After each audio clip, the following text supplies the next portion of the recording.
Tá fáilte rud a lig go dtí an ácid spéisial seo, Loughros Loughros, agus ar láganne. So, good afternoon everyone. You're all very welcome to this very special afternoon, the launch of Bunch of Loughros, Loughros Point, place names and tales of nooks and crannies. Okay, so this is a project that we've started back in 2015, and at the time glass there, because 2015 was a time for us, we needed to act.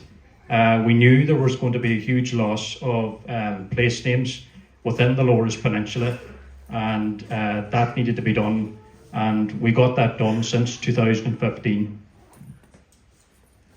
One of the projects that we delivered on was the Townlands Marker, which recorded the 15 or 16 townlands indeed over Loughros Point, and that was unveiled in 2018 by Donald Geller and Anna Adair. Thankfully they're both still with us, the two most senior people on the peninsula. And I suppose we've collected so many different names, places of coves, beaches, strands, rocks, rivers, streams, any minor names. We've collected 600 names across the 16 townlands. I suppose this one here is particular significance for me is because it was just on the cusp of being lost, and that is Garth and Gillarua. This is located in Stonebrook, and I happened to be down with Donald Geller last summer, I think it was, and we were going through the names, but the following week it was across the estuary. I think it was over at Packy McHugh, and he says, "Do you know where Garth the Gillarua is?" And I says, "No, I don't know where Garth the Gillarua is." And he says, "That's under Den Paddy Ruas." But we didn't know exactly, but when I went back to Donald then, he was fit to tell me, so we that information would have been lost, because those two men are in their 90s, and one of them's in their 80s actually. But that just shows how important the name is, because the Irish language has been gone from the point for over 100 years, but we still have it in our place names. This is the map. I sometimes call it the Loughros Christmas tree. All these orange dots represent a name. That's on the DCU map. DCU, with the Glencullen-Kills place name project, developed this mapping software last year, and that's what we've been using to record each name. There's obviously some more dots to add to that, but it just gives you an idea of the magnitude of the project and all the names.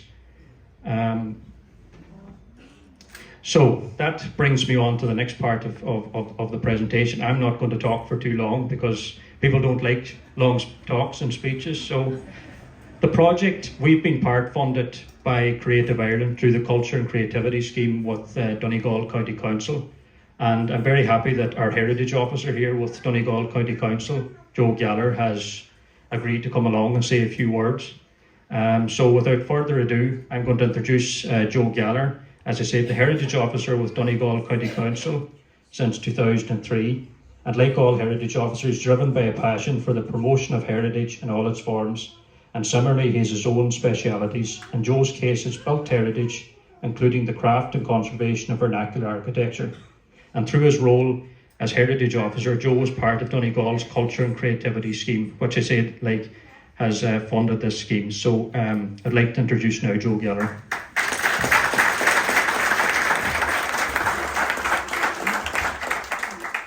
Thanks very much, Conor, for that introduction, and delighted to be here on behalf of the Creative Ireland team in Donegal County Council, just to say a few words, principally of congratulations to the group here today.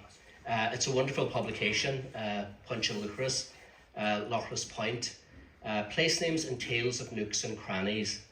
And as Conor outlined there, the work started in 2015, and the research itself represents a tremendous amount of work on behalf of the group, but in particular as well, Conor himself.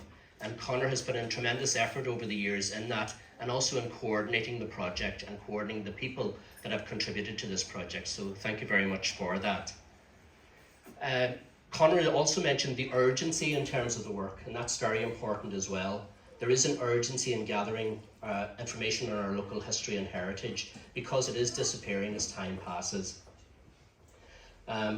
as the booklet, the publication outlines, some of the contributors actually to the project itself have passed away in the intervening years since the project started. So again, that highlights that the urgency that as every year passes, and certainly every generation passes, that we're losing more and more of this information. And it's really important to us to document that in some way. I suppose in the past we could rely on our oral history tradition to hand on a lot of that information. But of course communication is changing now, and there's different ways of capturing that information. And again, I suppose it's documenting that information, either it be through recordings or through publications like the one that we're here to celebrate today. As well as obviously documenting the place names of the 16 townlands, it also provides an overview of Loughros Point, the publication itself, its history, the development of its landscape, traditional ways of life, and again there's information there on fishing and farming down along the point. But it also provides glimpses of social history as well of the area, and also family history, and also a little bit about the folklore of the area. And they're all captured and they're all manifest in the place names of the area. The publication itself is beautifully presented, as you'll see. And I think one of the very important elements of it is the aerial photography and the annotated aerial photography, which shows the location of some of these local place names. And that's really important in terms of making that link between people and place, and between language and place. And the work itself is interspersed as well with family photographs. And again, that idea of people and place being really important, because some of the names are quite personal to many of the families who inhabited that area. It's based on a tremendous amount of empirical research and quite literally fieldwork over the past number of years. And again, I think the publication is to be celebrated for that reason. For our part in Donegal County Council, I'm part of the Culture and Creativity, the Creative Ireland Culture team, which administers the Culture and Creativity Grant Scheme, which is an annual grant scheme that we provide essentially to culture professionals, heritage professionals, to work with local communities to capture different aspects of our history and heritage. So again, it might be historians, it might be archaeologists, architects, folklorists, linguists, musicians, ecologists, artists, working with local community groups to try and capture this information. And we make 25 awards every year of €2,000 to support this kind of work. And we just made the allocations actually for this year. But it's an annual grant scheme, so if you've got ideas in terms of how to preserve, promote and enhance your local heritage or culture, please do put in an application to that scheme. And it really is designed to support projects like this that engage local communities. And it's great to see the turnout here from the local community this afternoon, but also, as I said, to preserve, promote and enhance our history and heritage. So to the Loughros Heritage Group and to Conor, congratulations on the publication, and we wish you well with it. Thank you very much.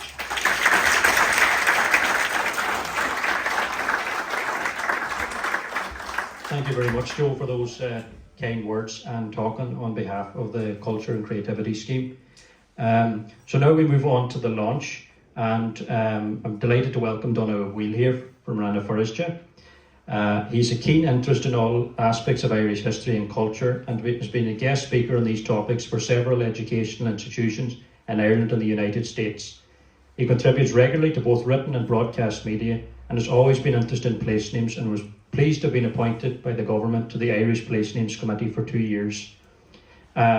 Personally, as somebody I've got to know over the past couple of months and worked closely with Donogh, I know his intimate knowledge of our Lough, and as someone who grew up and lives close to an estuary, he's a deep passion for the well-being of estuarine environments.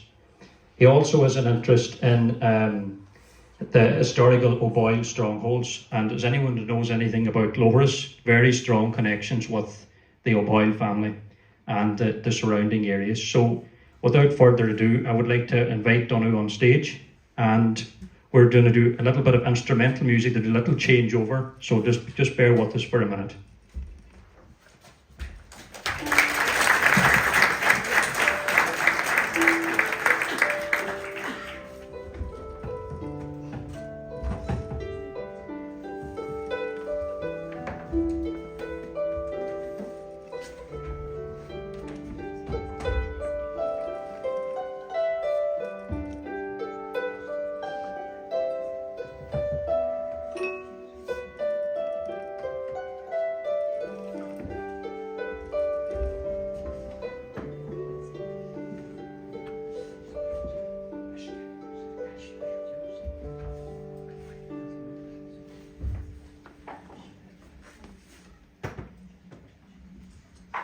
Conor Grimil Mayagat. Halú ar Warvan Arma Lan Shaw, La Gupa Irak to Loughros. It's on our Wardu and your shot all new. It's next special to Shaw. Shan do you sterul the Hudson Wheelach or Noya. I'm delighted to be here tonight to launch this book. I was driving up to Gibara and I was wondering, how did I land here, 42 miles away? And it all goes back to a phone call on the 4th of August from a very softly spoken man with a West Donegal accent.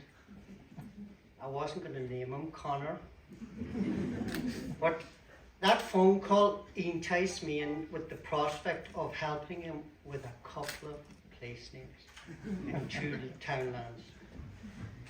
And I don't know if I was hooked or if I was caught in a dull, but it was too late. The top rope was hitting my back and I was beached. The two townlands turned into 6. I got the 6 and then he says there's a few more. 6 turned into 16 townlands. And a couple of place names turned into over 600 place names. So we've been talking a lot, I think, since then. I don't think there's a week that went by that we didn't have a conversation. I'm delighted to be here, and it's a privilege that you, the community, has shared this valuable knowledge that you have of your place names with us and with the Heritage Group. It's been a real honour and pleasure to work with the whole group. I think, like, if we look at Michal Brennan's photo, and me Plessy at the time, I'm not saying this, what a beautiful point. And you probably don't see that because you're living there every day. It's an absolutely beautiful place. It looks great, great history. I think the publication's been helped an awful lot by a group that have worked very modestly, an editorial team in the background that we don't hear much about. Conor's been my contact. Excellent photographs by Melissa Boyle and John Gavigan. I mean, the photos leave us in no mistake of where the places are. And I was delighted to accept this invitation to come here today. The vast majority of these place names come from the Irish language, but there's a significant amount of them that come from Scots as well. And really, what makes us Donegal and a modern day Donegal is the strands of both Scots and Gaelic. And this county is unique. Maybe we'll have time to say a wee bit about that later. I think it's important before I move on just to say a wee bit about the Irish language, because most of these names are rooted in the Irish language. And I think when you drive up here, sometimes you think it's been gone from here for a long time. But just to say, the census in 1911 shows Loughros 37% speaking Irish and English. And the Ardara Dispensary district was 84% speaking Irish and English. Now, what's unique, if we go north of the Onea, that's Boila, land of the Boyles, right up to Crawley Bridge, where the new Crawley Distillery is. I shouldn't be mentioning Crawley Distillery when you have distillery in the town. But that was 95% Irish speaking in 1841 census. It was the second strongest Irish speaking area in Ireland, only second to the Aran Islands. And I know Conor has an interest in this.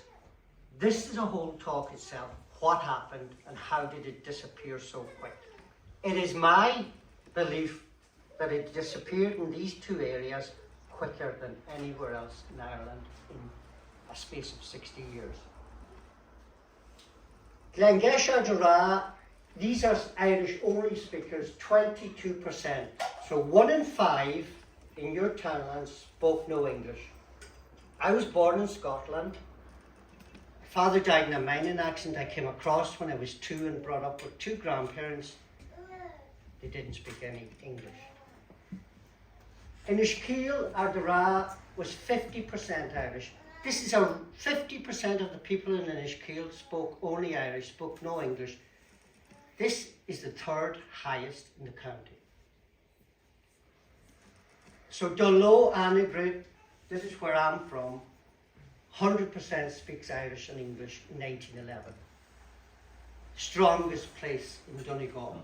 Gidor, Oney and Cloughaneely hits 93 and 94%. That has taken a huge turn with the exception of a couple of small townlands in the parish of Annegret.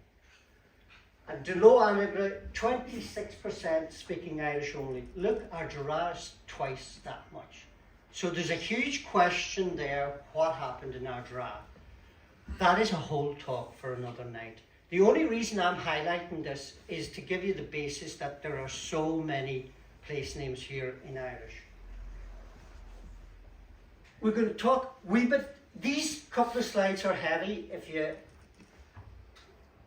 follow me in these couple of slides, it gets lighter. It's basically taking samples of place names out of the book, so it's just pictures and a name. But the first couple of ones are heavy, so you can stick with me. How did it all change? So, how did it go from the names you all know to names on maps? So it started with the Irish Ordnance Survey, and they're mapping it from 1824 to 1842. They're in Ardara in 1835. So John O'Donovan is going around collecting the names like Connor and the group did here, listening to people, and they're Anglified. In fairness to the British, they didn't translate them. They tried to copy them down as close as they could to how they were spoken. Sometimes they didn't get it right.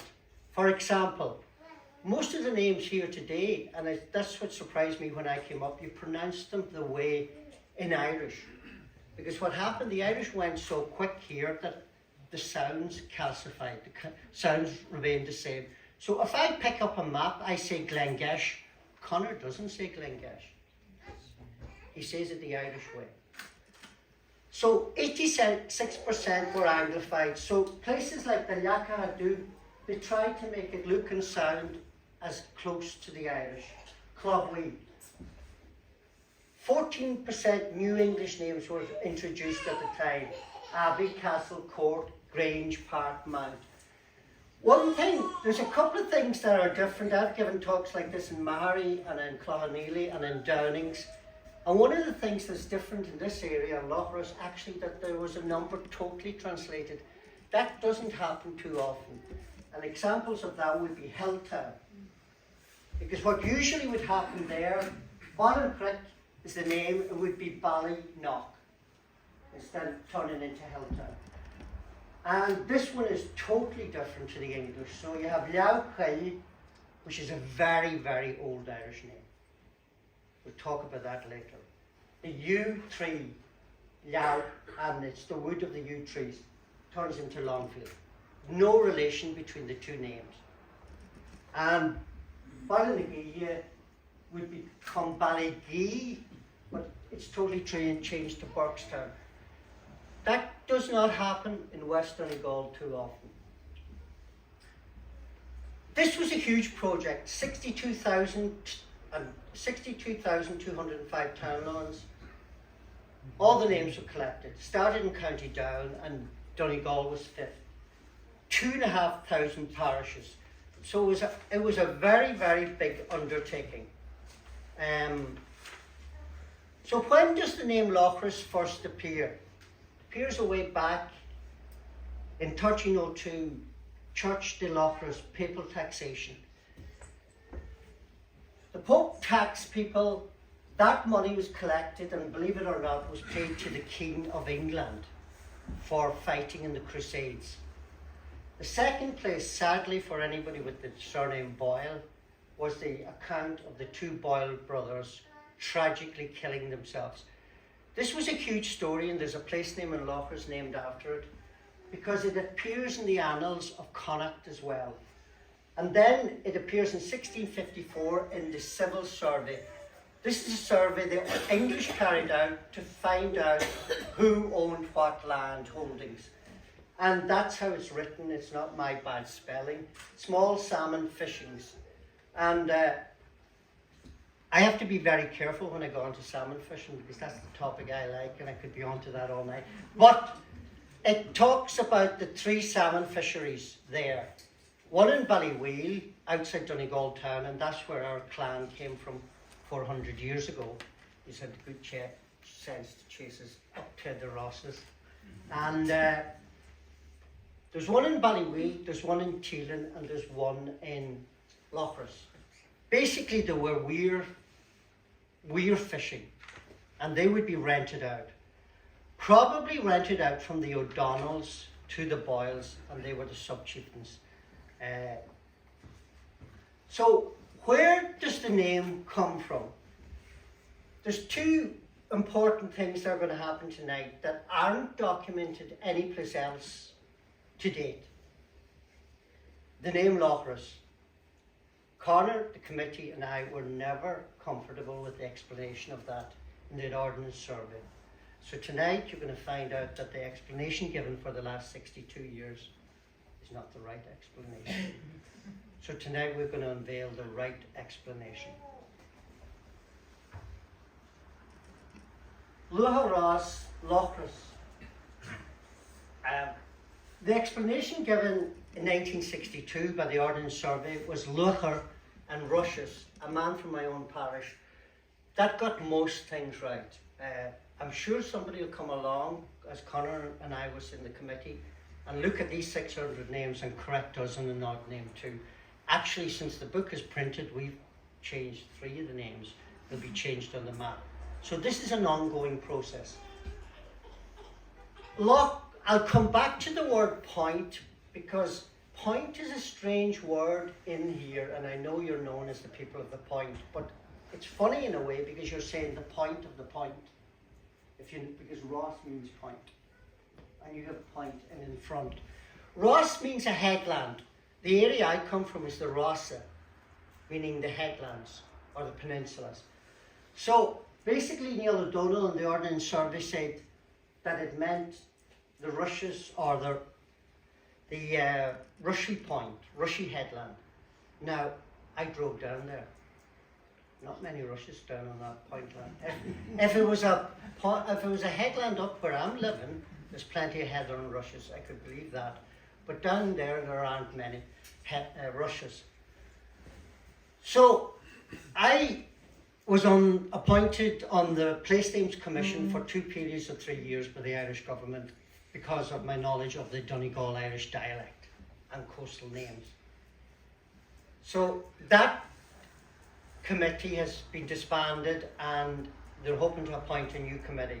So my colleagues on that committee, basically, it humbles you to be in that committee. They're basically people who've studied Irish all their life. So Conor and I decided to say, let's give it to them, and we gave it to 3 of them, and the authority on place names in Donegal is a man from Inishowen called Donald MacGill-Aspic. So we gave it to Donald MacGill-Aspic and to the present head and a lady down in Cork who studies Old Irish. And they agreed with us that this wasn't the meaning of the place name. And the meaning of the place name, it turns out that it is one of the oldest place names in Ireland. It dates back 2,000 years. And the name means Lua from Old Irish, 200,000 years, meaning bright or white. It goes back to 2,500 years because it's a Celtic word and it comes from this Loughros. It is related to that word Lu, as in Lu, the Celtic god of sun. And looking at Conor's map with all the points on, it is a bright headland when the tide goes out because you have white sand on both sides. So when this committee comes back together, I and Conor and the group will be making a submission to the Ordnance Survey to change the meaning of that name. We might also make a submission to change the spelling of it, because really the A should not be in there.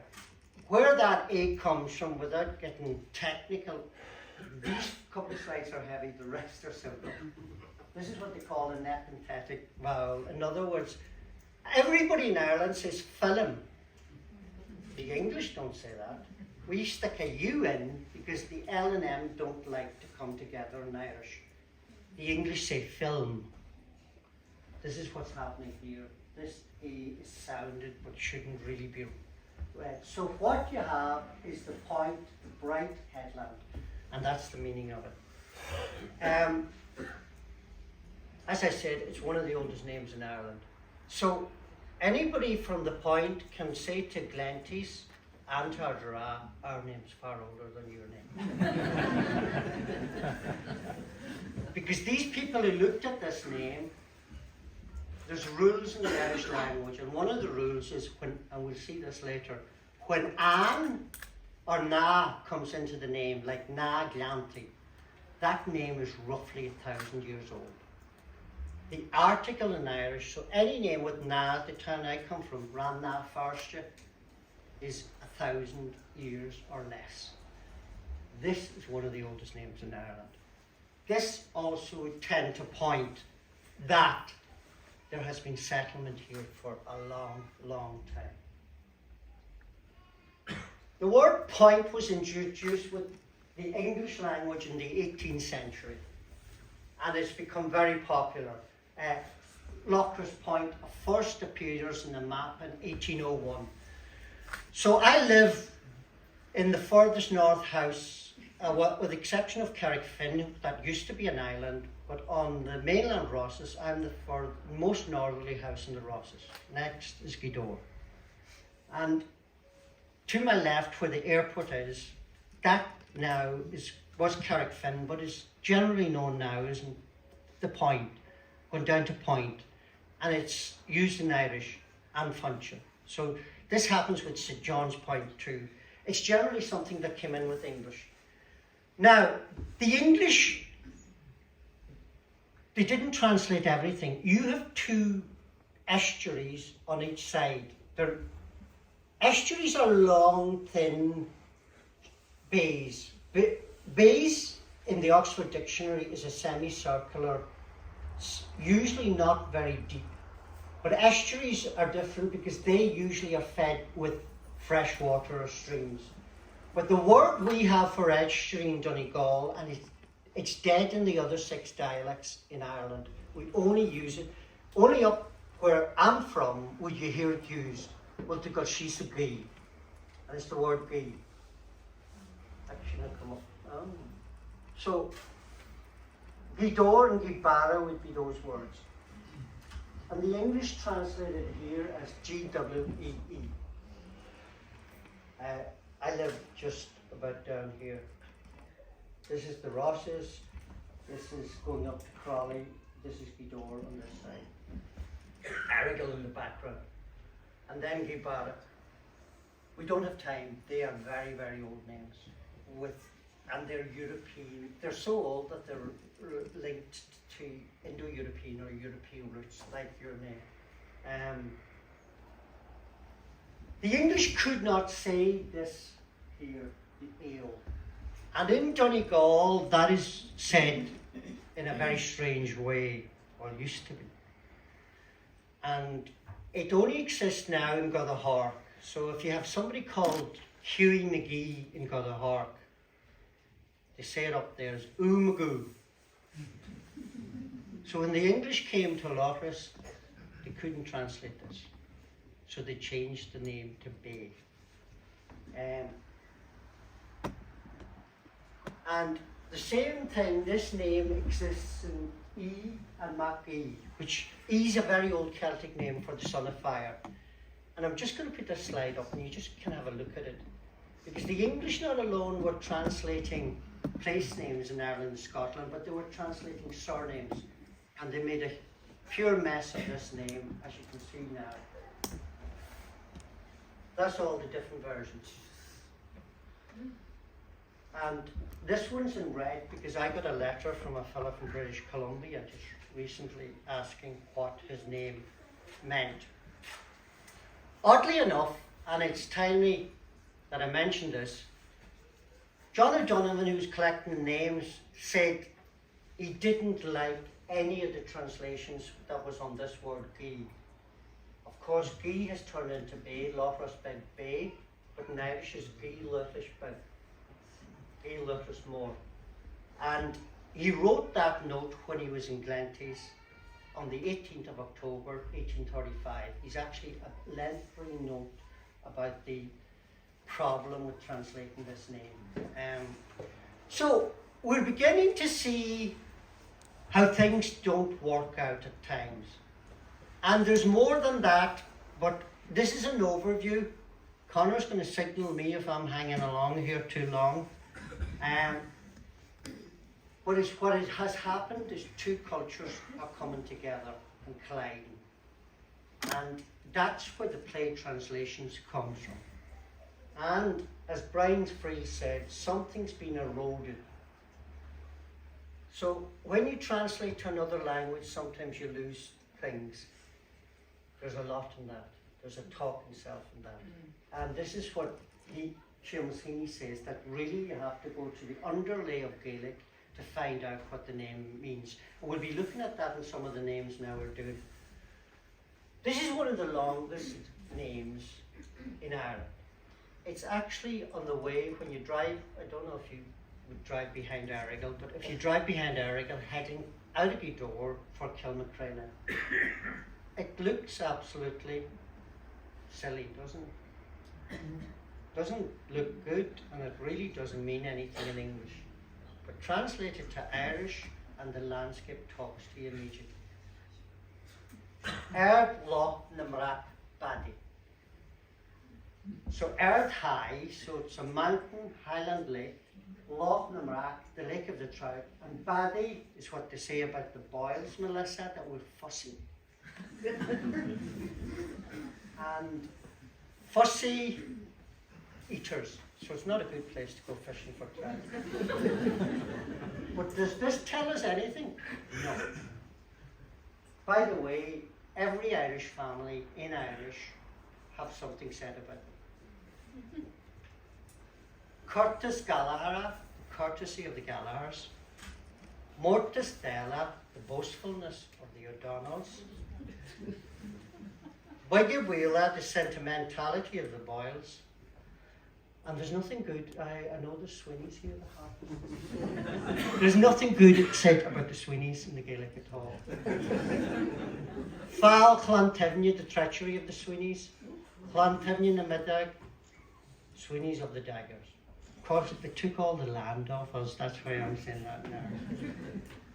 So to go into some of your place names, Rampart, or different place names, we'll start with ones that are difficult to recognize when they're translated. And this one here is in Dromiton, and I think it's along here. And looking at it in English, Rodnera doesn't mean anything. But when you translate it to Irish, it means a lot. And it tells you a lot about a Welsh traditional farming. So a lot of these names are collected from landowners, from farmers, from fishermen, people who've worked the ground there for a long time. And once we translate it to Irish, it's Rudgerna, which means where bog myrtle grows. And that's a picture of bog myrtle there. Why was bog myrtle important? It was important because it was put in hay beds to keep away fleas. It was important because the Celts and the Irish used it when they didn't have hops to make beer. But for traditional farming, it was important. And in Lachlan McGill's excellent book, In Connell's Footsteps, he mentions it. The folklore that's collected here. If cows were in long grass and they were bitten by ticks and they were drawing or passing blood, 4 sticks of this was boiled in water and fed to the cows, and it would cure that disease. So what you're beginning to see, and in Gweedore we have 6 universities from the United States of America now coming to study place names. Because there's that, in English, all you're getting is a monochrome picture, a flat picture. In Irish, it's like a young couple going up to Dublin to buy a Victorian house. Not a very likely thing to happen in these days, but the woman decides we'll change the wallpaper. The guy would leave the wallpaper as it is, pulls down the wallpaper and gets notes behind it, pulls down, gets another label, And that's what the Irish language is like. It sends you on a journey. There's layer after layer after layer of information there. Scots influence. I think one of the things in Donegal, I remember giving a talk in the Rosses on Scots influence in Ross's English, and it's strong, and in Donegal English. It's very much underappreciated in the Republic. Like a lot of things in Donegal, I think is underappreciated and is explained away because our dance, our fiddle music, and our dialect, not really accepted mainstream. The Scots influence in the place names. Sally's Hill in Shanahan, named after Sandy Boyd. I think it's here. And what's happening here, in Scots, the loss of D after N. So up the road from me, there's a short man who's pretty round, but we don't call him Roundy, we call him Rowney. The D's gone. And the same thing as A-O, old, the owl fella. Or there's a big, you don't hear strand, you hear there's a big strand in it. So these things are Scots influence. A big strand, and they used to catch heron instead of herring, and drop the G. The owl fella, it's cow. Sand-eels. Went down to the beach for sand-eels. One of the things that's interesting in the Rosses, and probably in Gweedore and in Glencombe, I don't know what it's like here, but you'd hear the older people saying, they do be. That's from Irish. But from Scots is the bees. There's full of bees there. So unfortunately, a lot of that dialect is gone. Other names in the area, the Brook, the Burn, Spout, the Lonan, the Big Now, Cornow. This is interesting that you have a Scots word and an Irish word side by side. You don't see that too often. So there's a substantial. Added to that, the parish that I come from, and Gweedore and Cloyneely, has probably the largest population of Scottish-born people in any area in the Republic of Ireland. In the wee road I live on, there's 20 people, 10 were born in Scotland. 3 of them have nothing at all to do with Donegal, and one of them is called Rose McVetty, and she says, when I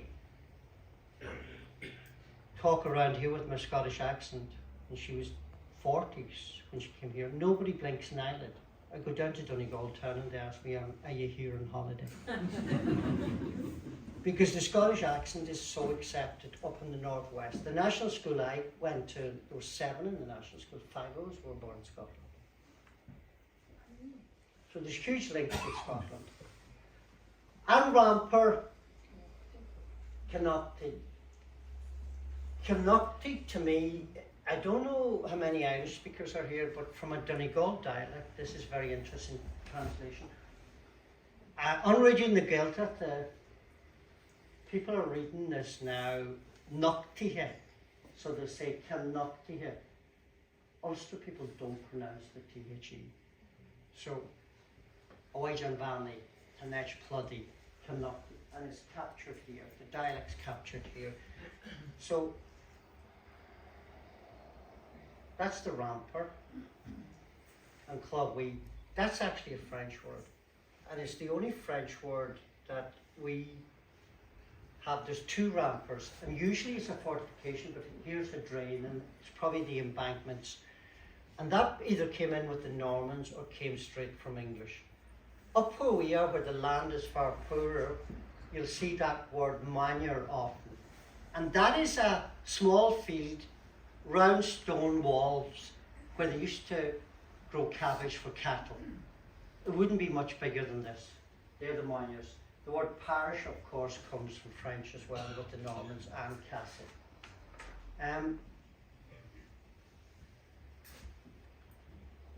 Mele is sandbank, so how does it turn to Belchamore in English? And that's a picture of it in the Lawrence collection. Probably a staged picture of them taking turf. They took turf across there. Wasn't that hard work?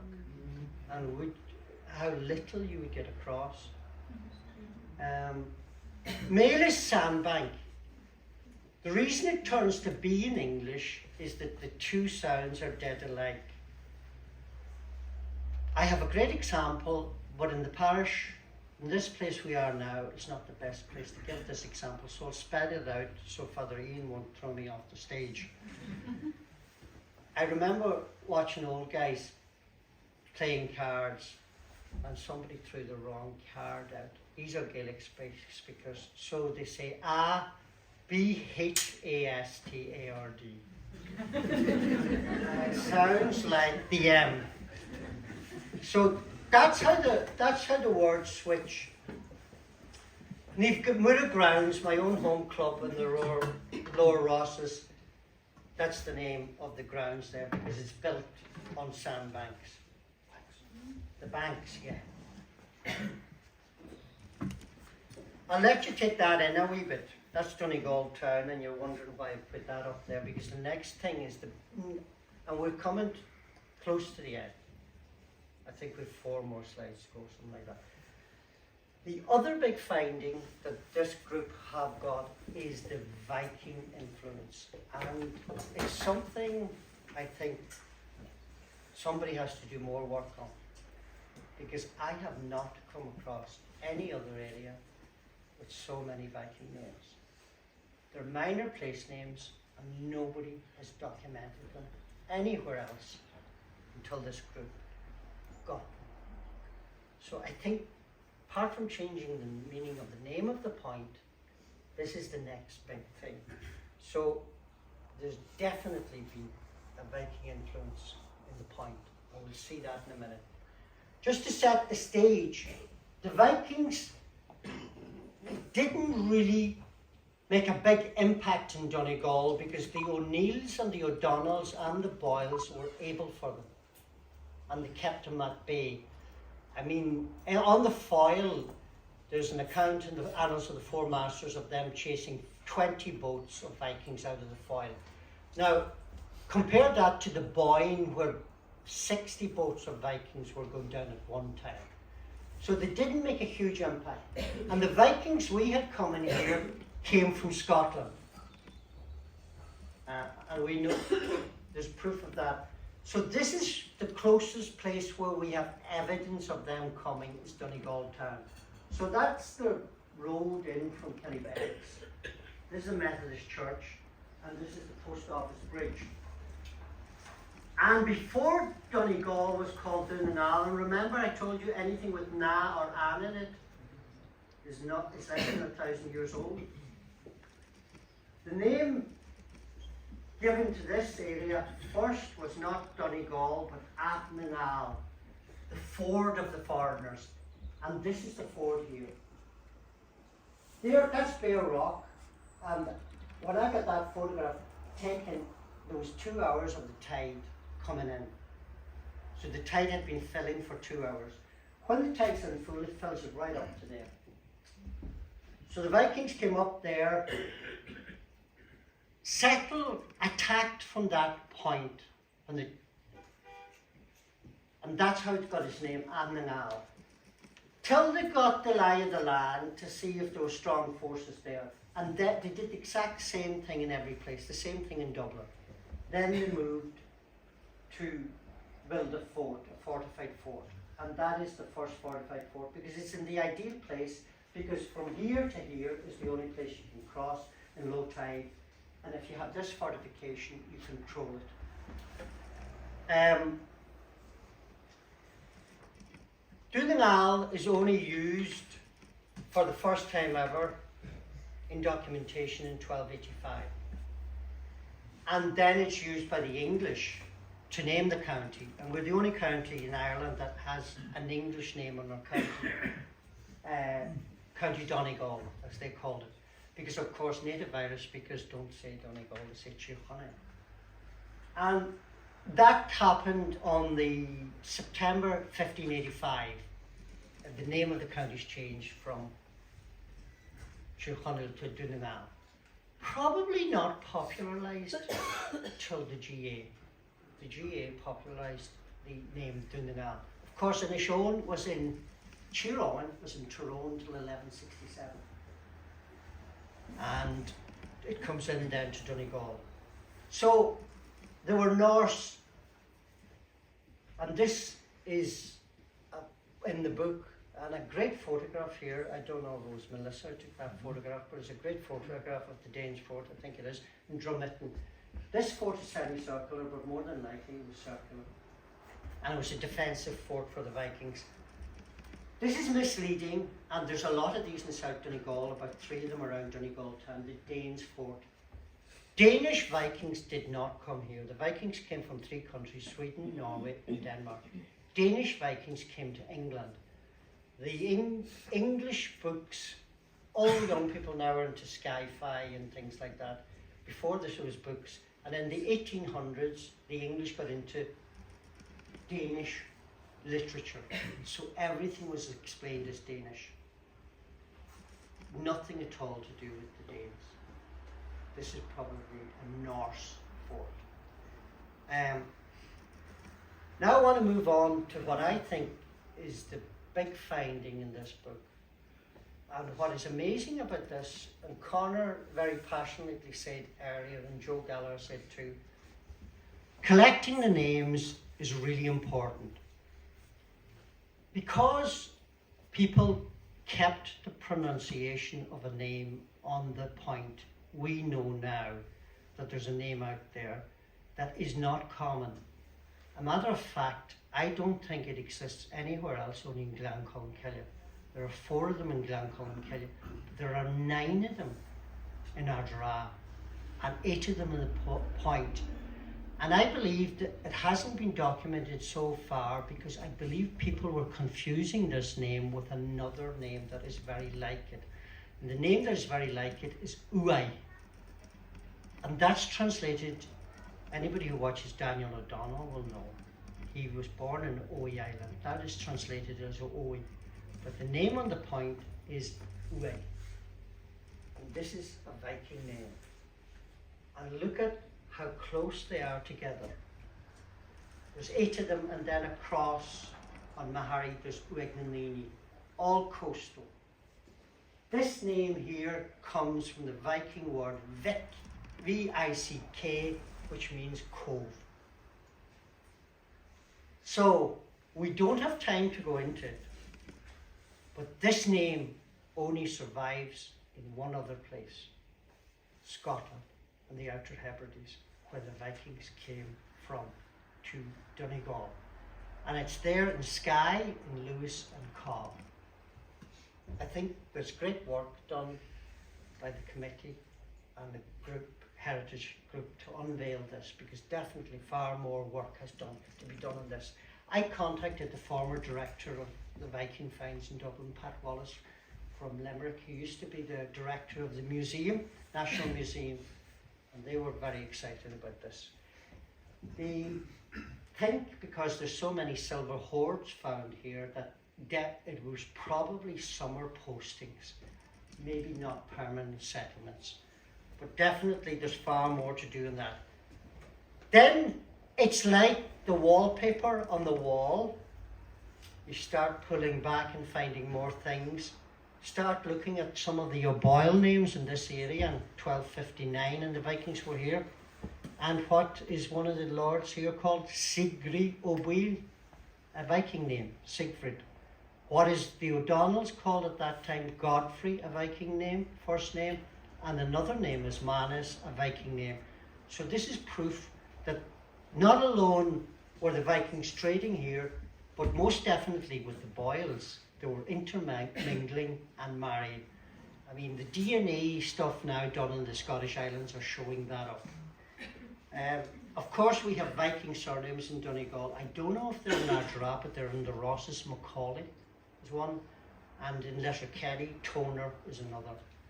There's debate about McLaughlin, because McLaughlin is mixed up with an old Irish name of an Irish saint, Shachlin, Shachlin. but it's also a Scandinavian name. We're in the last two names. I can go through it very fast. I've left these to last because these are the most I am most passionate about. They have to do with salmon. I'll try to do it very fast and wrap it up. You're grand. I got this name wrong. It's my fault that it's wrong in the book. Because I didn't see the picture. Once I saw the picture, I went, oh my God, I know what it means. Because it's down beneath my house, the exact same structure. It's a weir. And the Irish Donegal word for weir is an chaddy. But when Connor explained it to me, he says it's a deep pool on a channel. You use the Irish word jen. It's a tidal estuary pool, nicest deep. Word for a pool, cauldron like in Irish, is corre, C-O-I-R-E. So it's wrong in the book. I didn't see the picture in time. Corre is the pool on the Barra, the Mio pool. The landlord calls it the Mio pool because it was Corre. And the name Corre is to be found all over Scotland as well as a deep pool. But what you have here is a weir. And you have a number of weirs. It's really fitting that we're here today at this talk in this chapel because the first monastic site in the field down there, definitely the clergy that time, or the Christians that time, early Christians, controlled that weir. Because the monks controlled weirs. And if you look at them, you find them on the Esk, on the Erne, on the Boyne, on the Liffey. And it was a way of collecting money. And we talk about the salmon and the salmon being in huge difficulty. In Donegal and in Ireland at the moment, 70% decline. In the 70s, we had 1.7 million salmon. At the moment, we have 150,000. To put that in stark, and that time, from the reports of Cambransis, the place was full of salmon. It's like you see on the Canadian rivers. Deep trouble, because we've trouble two ways.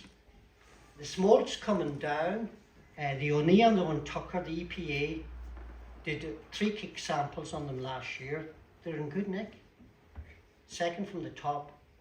Matter of fact, the upper O'Neill is only three rivers in Donegal that is completely 100% ecologically right. But that's not our problem. We have two problems.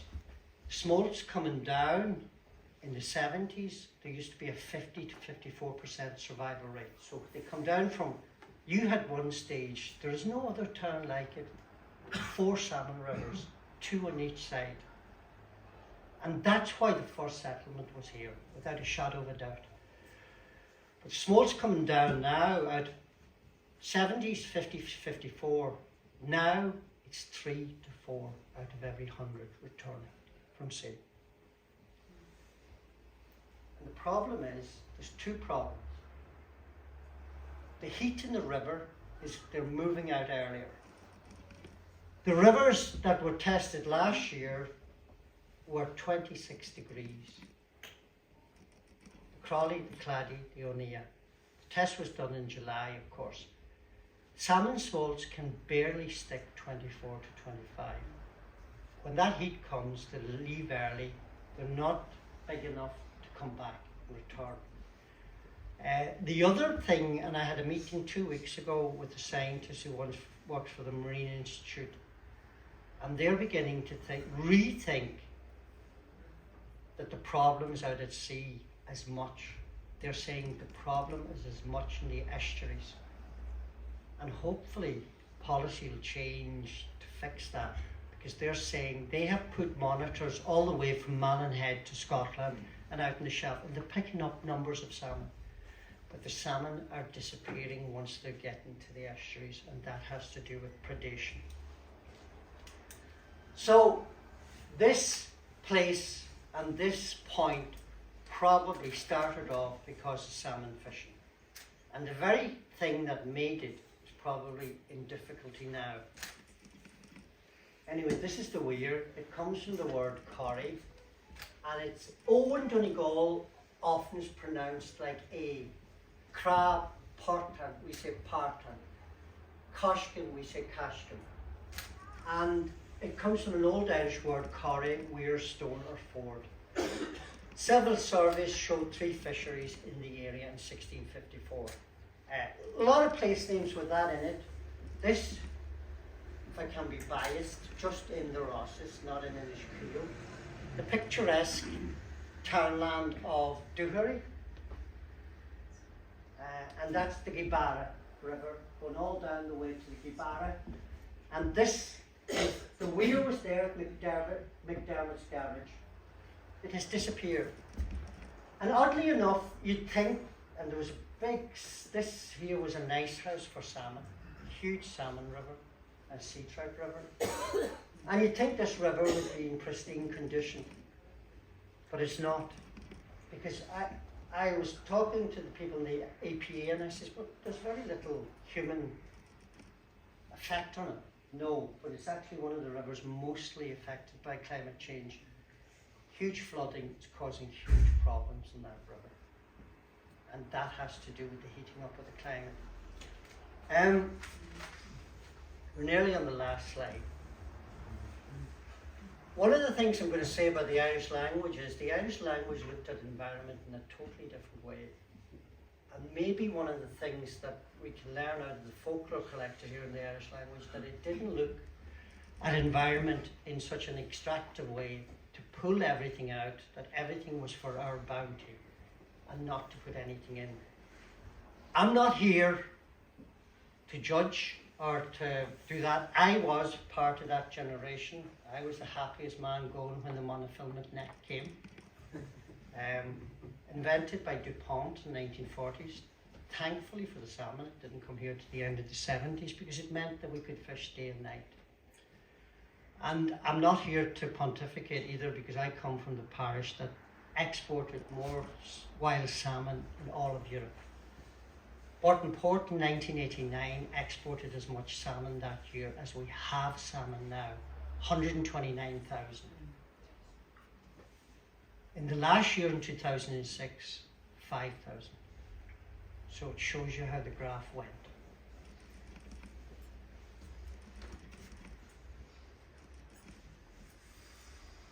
I'll be short on this one. This is one we could not figure, and it took us ages, and we kept at it. The Pays in Clogboy, which is named by local salmon fishermen in the area as a type of a thick seaweed called Pays, where the fishermen couldn't really drop the nets because it would keep the nets from going down and tangle, and the salmon probably knew there was a protective area and got through.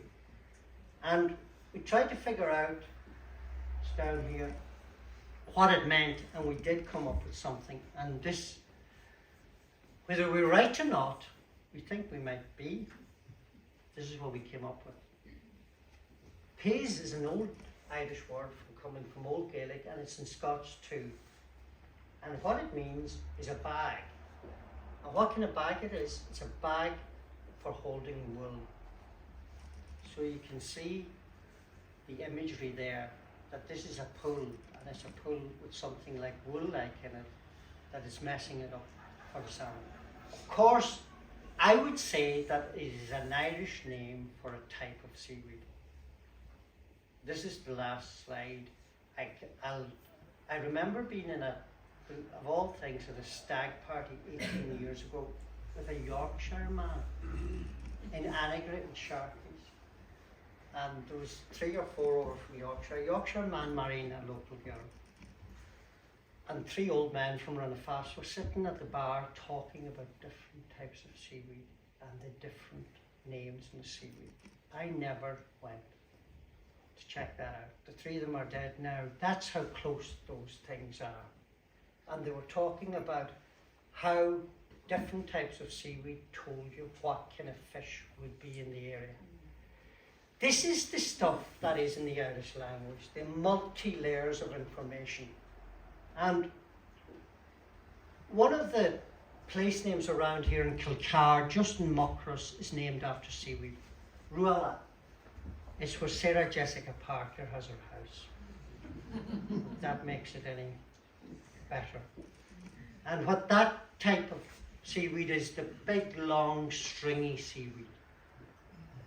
And when we were young, there was a seaweed called Famna Wira, and we would feed it to the cows before we sold the cows. It's found high up on the shore because we would put shine in the cows.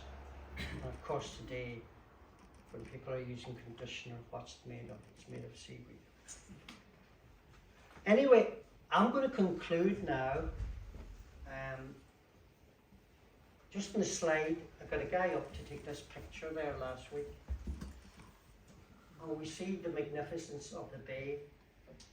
And I think for a successful publication like this, that you need engagement from the community.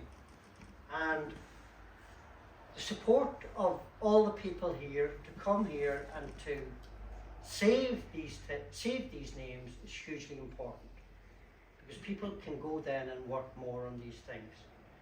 I think it's also, we have to recognise the people who have helped a lot. And I know when I was researching this, people like Lachlan McGill and his late father, P.G. McGill, Egiscada, who did immense work and contributed immensely to putting the history of this area together, and Big Paddy McGill as well.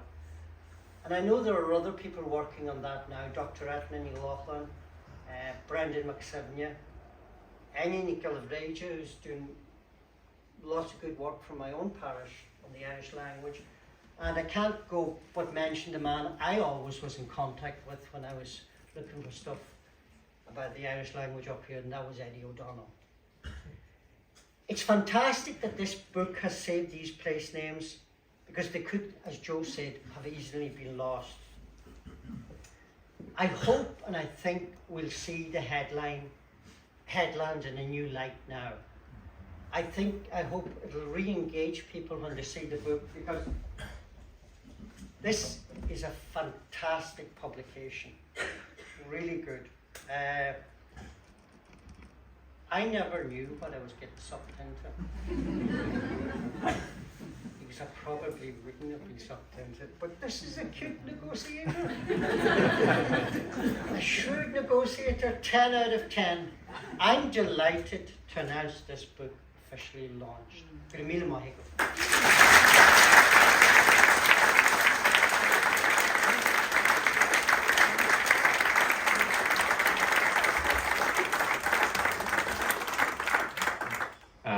It's so great to have it out there now, and you'll have it in your hands in a couple of minutes. And you know, some of you have been trying to see it, but no.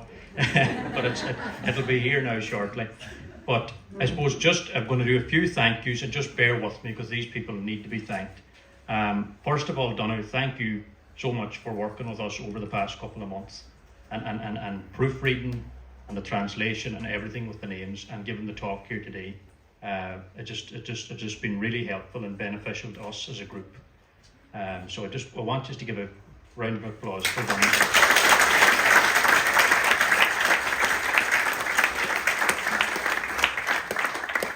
The other person who's been working very quietly in the background is Desmond Geller, who's a local Ardra.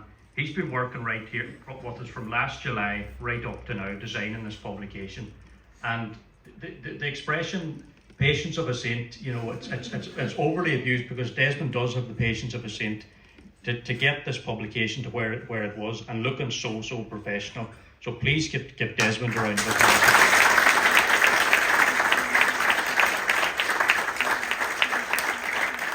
Our own group as well, I just want to thank our own group, and particularly the editorial team who's been working with me. You know who you are. I'm not going to mention names, but I mean, it wouldn't have got to where it is without your drive and dedication to get it over the line. And that goes for all the rest of the group as well. Just want to thank them thoroughly for getting this over the line.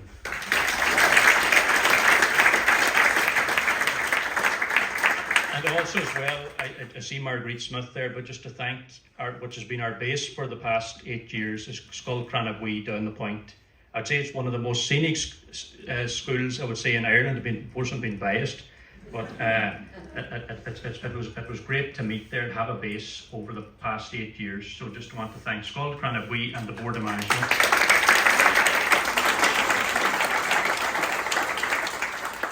Now, specifically for today, I want to thank the Parish Centre. I want to thank Father Ian and the committee here for providing us with the Parish Centre. I want to thank Ailing for the lovely instrumental harp music, which I think adds to the occasion so well. The catering, anyone that made today possible. I just want to give them a specific mention, and if I left anyone out, I didn't mean to, but I just want to thank everyone for making today possible.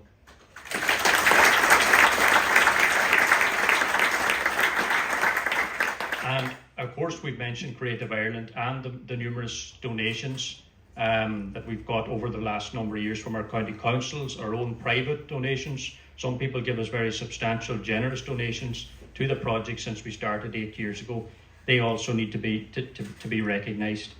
And I suppose finally, I just want to thank you, the general public, for bearing with us over the last 8 years, for getting this project over the line. The landowners giving their time, the diaspora, people around the world. There are people in Pittsburgh, England, that give us names. You know, some of them would have been the last people in their townland. You know, so they need to be recognised too. It's your book. You're the custodians of this knowledge. And what I want to say, please continue to use these names and continue to protect your heritage, because without your heritage and your landscape, I mean, what do we have? You know, it forms our identity. So with that, now we're going to have the book now on sale in the next couple of minutes, and there are going to be tea and refreshments and some hot food as well. So help yourself and mingle. I'm sure there are loads of people here that haven't seen each other for the past couple of years. It's been 5 years nearly since we had such a similar get-together. So, you know, stay as long as you want to. We're not going to put this out because, I mean, it's a very special day for us. All right?